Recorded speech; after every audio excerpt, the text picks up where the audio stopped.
The Turks are set to vote today in one of the most consequential elections in modern Turkey's 100-year history. The country is heading for the presidential and parliamentary elections. The polls will open at 8 a.m. local time and close at 5 p.m. The race is between three candidates. Turkey's incumbent President Recep Tayyip Erdogan. However, Erdogan, who has been in power for more than 20 years, now faces his strongest challenge so far. 6 opposition parties have joined forces for the polls, and they have chosen opposition leader Kemal Kılıçdaroğlu as their unity candidate.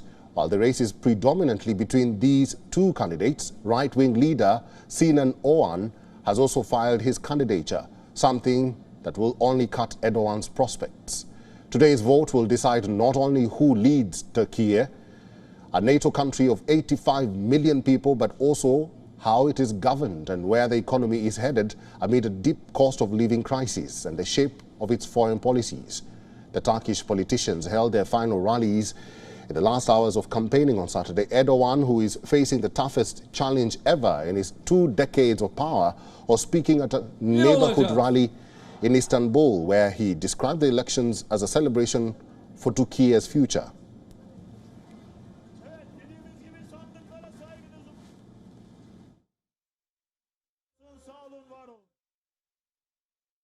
Çünkü CHP 14 Mayıs seçimlerini ülkemizin geleceğine, milletimizin kazanımlarına, devletimizin hedeflerine sahip çıktığımız bir demokrasi şöleni olarak görüyoruz.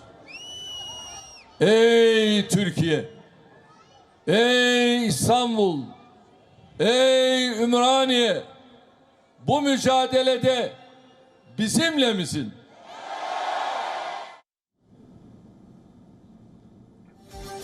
Erdogan's campaign over the past month has focused on his government's achievements in the defense industry and infrastructure projects, and his assertion that the opposition would roll back such developments.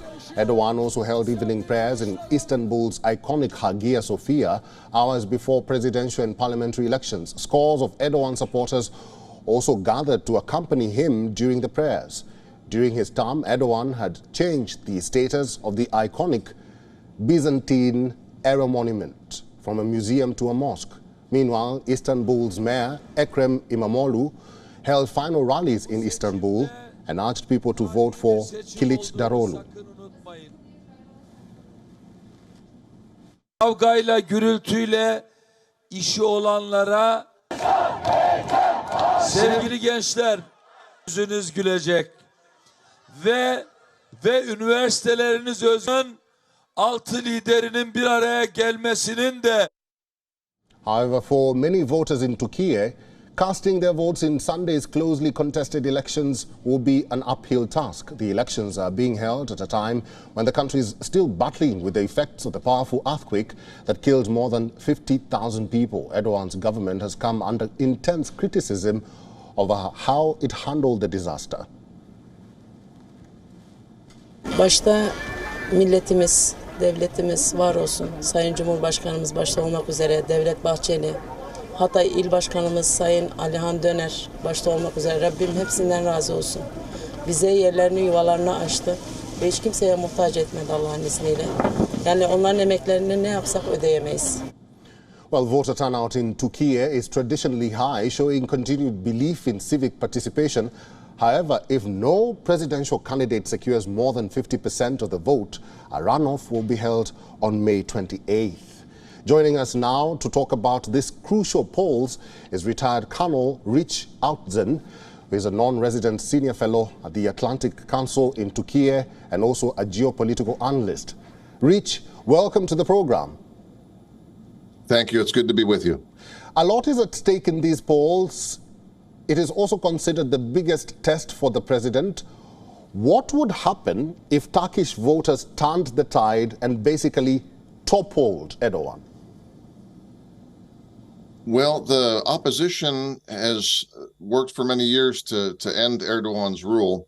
And the one thing that has brought together this diverse coalition of 6 parties is the idea that a strongman government, so the strong executive presidency that Erdogan brought after 2017 referendum to move from a parliamentary to a presidential system, has not been good for Turkish democracy. So these six parties that include some center-right, some center-left, some small Islamist parties, it's quite a diverse group, all want to go back to a parliamentary system. So in a sense, it's a referendum on Erdogan personally, but it's also a referendum on whether Turkey should continue to have sort of an American-style, very strong presidency without an American-style, very strong Congress to balance it, because the parliament, in some sense, has lost much of its traditional prerogatives. And that's the number one thing that the opposition is run on. There's some foreign policy issues that could change, and it'll be very interesting to see how they get six parties to agree on what their agenda will be. But the one thing all agree on would be a move back, if the opposition wins, from a strong, centralized, sort of one-man presidential rule back towards more of a parliamentary system. Let's talk more about a point that you brought up there. What will it take to transform Turkey back into a parliamentary system, which the opposition is currently vouching for? Well, so there would have to be, they can't do it by fiat. There would have to be another referendum to change the Constitution. The Constitution was changed in 2017. So the first thing that would happen would be the organization of committees and sort of a legal proposal to do this. It would be interesting because, remember, this is not just a presidential election in Turkey. We have a presidential election which is being contested between Kılıçdaroğlu and Erdogan and Onan, as you said, with Muharrem İnce having dropped out as the fourth candidate. But there's also parliamentary elections at the same time. So it's going to be this complex situation of power change where it's possible even that Erdogan could win the presidency and lose the parliament, or perhaps Kılıçdaroğlu wins the presidency, but Erdogan's AKP retains control of the parliament. These are all possibilities, and the polling has been very close, so it's very hard to tell at this stage what's going to happen. But assuming that the opposition wins, which some of the polling has said it would, that doesn't guarantee this change that they have said is their number one concern. They would still have to go through intra-coalition negotiations and push for another, probably in a year or two, another election on a constitutional reform to get back to that parliamentary system. Rich, I just want to know your predictions right now. Is a runoff likely or highly unlikely? How would you gauge the campaigns leading up to the polling day? I think a second round is likely for the presidency. The polling has been tight. Now, public polls in Turkey, as even in my country and perhaps in India as well, are notoriously unreliable. But I've talked to some folks that have access to internal polling, and they all have Kılıçdaroğlu up, but not up by enough to win in the first round, so 1%, 2%, 3%. So my prediction would be that it's likely there will be a second round in a couple of weeks, and there's a lot that could happen. There's some fears of how both sides would react to no single candidate having the outright victory. I think how the parliament is going to turn out, there will be no second round for the parliament.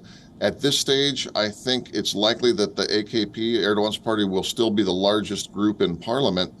But I also think that they're not going to have an outright majority. So we'll have to see how the smaller parties do. Turkey has one of these complicated systems where if some of the parties fall below a certain vote level, then their percentages are divvied out to the other side. So I'm going to predict a very complicated mixed parliament and a second round for presidency.